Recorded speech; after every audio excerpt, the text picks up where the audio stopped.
بسم اللہ الرحمن الرحیم۔ السلام علیکم۔ امام علی علیہ السلام جب بستر شہادت پہ تھے تو 20 رمضان کو اپنے تمام چاہنے والوں کو بلا کر فرمانے لگے کہ پوچھو جو پوچھنا چاہتے ہو، کیونکہ میں علی زمین کے رستوں سے زیادہ آسمان کے رستے جانتا ہوں۔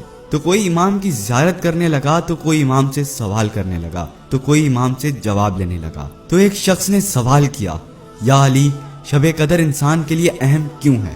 بس یہ کہنا تھا تو امام علی علیہ السلام نے فرمایا، شب قدر آسمانوں کے فرشتے زمین پر آ جاتے ہیں اور ایک ایک گھر تک اللہ کا پیغام پہنچاتے ہیں کہ یہ وہ رات ہے جس میں ایک سجدہ ہزاروں سجدوں سے افضل ہے، ایک نیکی ہزاروں نیکیوں سے افضل ہے۔ اس رات کو مانگی ہوئی دعا اللہ کبھی رد نہیں کرتا۔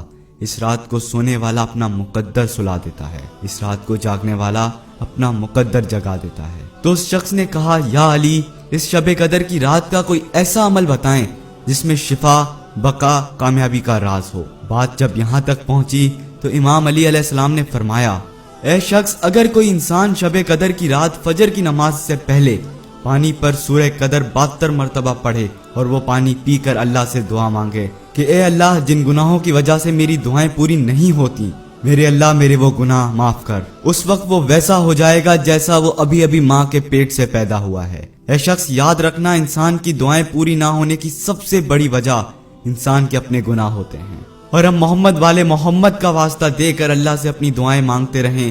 جو جو دعا سورج طلوع ہونے سے پہلے مانگ لے گا، چاہے اس کے نصیب میں ہو یا نہ ہو، وہ ساری دعائیں اس کے مقدر میں لکھ دی جائیں گی۔ 4 طرح کے آدمی ہیں جو اس رات کی نعمت سے محروم رہتے ہیں۔ جبریل علیہ السلام نیچے اترتے ہیں، زمین پر فرشتوں کو لے کر پوری دنیا میں پھیل جاتے ہیں، جہاں جہاں شب قدر میں دعائیں کرنے والے جاگ رہے ہوتے ہیں اور ان کے ساتھ آمین کہتے ہیں۔ جب فجر کی اذان پہ سارے اکٹھے ہوتے ہیں تو فرشتے جبریل علیہ السلام سے پوچھتے ہیں کہ کیا ہوا؟ تو کہتے ہیں، اللہ نے سب کو معاف کر دیا، 4 طرح کے آدمی رہ گئے سے یہ مطلب نہیں کہ ان کو معاف نہیں کیا، اگر وہ توبہ کر لیں تو ان کو بھی معاف کر دیں گے۔ تو فرشتے پوچھتے ہیں، کون کون؟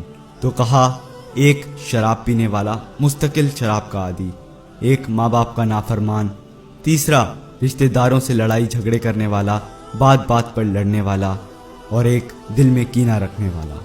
کینہ کسے کہتے ہیں؟ کہ میں آپ سے نفرت بھی کرتا ہوں اور آپ کو نقصان بھی پہنچانا چاہتا ہوں اور اس کے لیے کوئی نہ کوئی رستہ نکال رہا ہوں، اس کو کینہ کہتے ہیں۔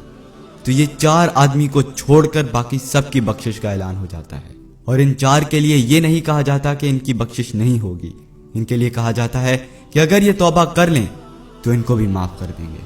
اس رات کو قیمتی بنائیں، اس رات کی قدر فرمائیں، اور پھر عید کی رات بھی بڑی قیمتی ہے۔ اس رات اللہ کا اعلان ہو رہا ہوتا ہے کہ جنہوں نے میرے خاطر بھوک برداشت کی، رات کو نماز پڑھی، میں نے سب کو معاف کر دیا۔ اللہ ہم سب کو رمضان کے آخری عشرے میں بھرپور عبادت نصیب فرمائے، آمین۔